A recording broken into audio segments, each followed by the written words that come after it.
career, but I would say that none of them have really been traditional. I've practiced. Certainly I've been everything from an information specialist, sort of entry level, to a library director.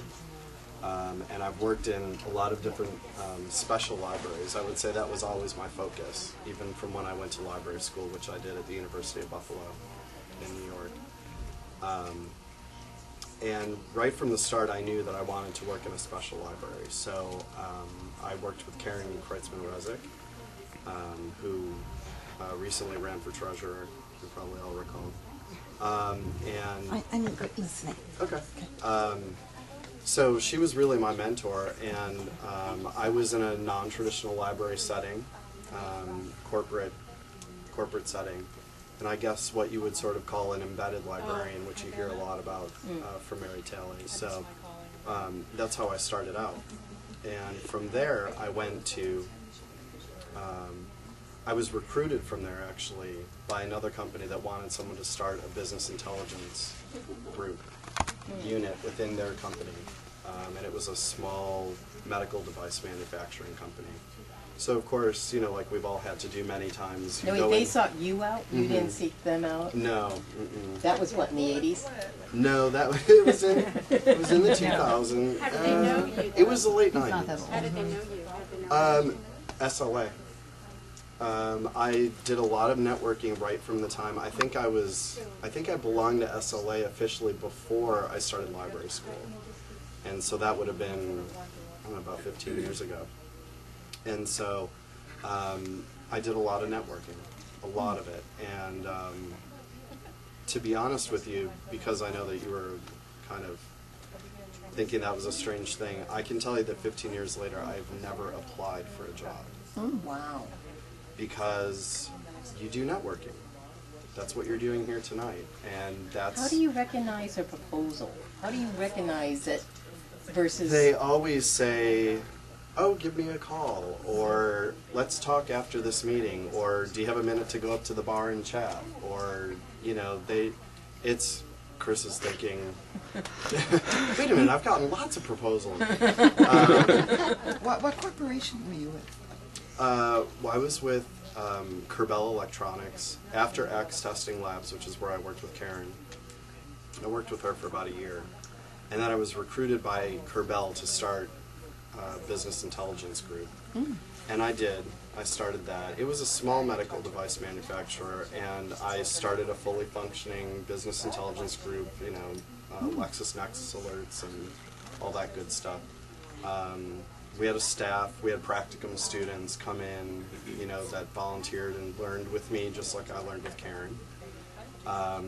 And from there, it was sort of one of those jobs that, you know, you get things up and running, and then the challenge is sort of time for the next challenge. So I started my own firm, which did a lot of, more on the technical side of, you know, coding and database management, that kind of thing. What was the name of your company? It was Hemingway-Graphics. And from there, I ended up at the EPA out in Ann Arbor, Michigan. And I was their web librarian. So not traditional, although I was answering a lot of reference questions from the public information email. You get a lot of different kinds of questions from them, and death threats and things like that. But, I was at the EPA here. So were you? Yeah, you understand. So, you know, you outlaw their ATV, and they think you're the one that did it, and so you get those emails. You were a region or a specialty? We were an office. We were the Office of Transportation and Air Quality. Oh, okay. Yep, OTAC. So I was out there for 2 years, and then I came back to Buffalo, and I was hired as the director of the Buffalo Museum of Science. Oh, cool. Which, yeah, it was a very cool job. I guess that you would say that was my most traditional job. In a library just a little bit bigger than this library. And I think their claim to fame was really that they had like the most significant journal collection on the Eastern Seaboard of Science journals, because it dated back to like 1840 or something. Big manufacturing town. Yep, yep. So They had a really interesting collection. Of course, I got to spend my time behind the scenes looking at the shrunken heads and dinosaurs and you name it. So that was really great. And then I was offered an opportunity at HSBC Bank, which has had their U.S. headquarters is in Buffalo as well. And I was offered a job to do coding for them, to write a lot of their information systems, the behind-the-scenes sort of stuff. And like a lot of things, the better you are at something, the more they want you to get into sales. So I sort of transitioned into sales, and I was working with a group that was using the system I had written, which was kind of nice. Those are my customers that were using that system.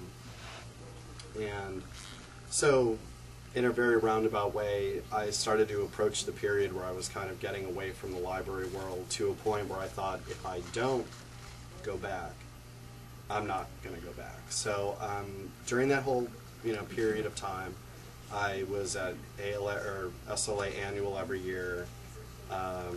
Was always a member of whatever chapter I was living in at the time, and active, either on boards. I'm a past chapter president of the Upstate New York chapter, and so the networking is what really I think is the most important piece of this. But when I started at Innovative, I was told there would be travel, and this is by far the most non-traditional library position I've had.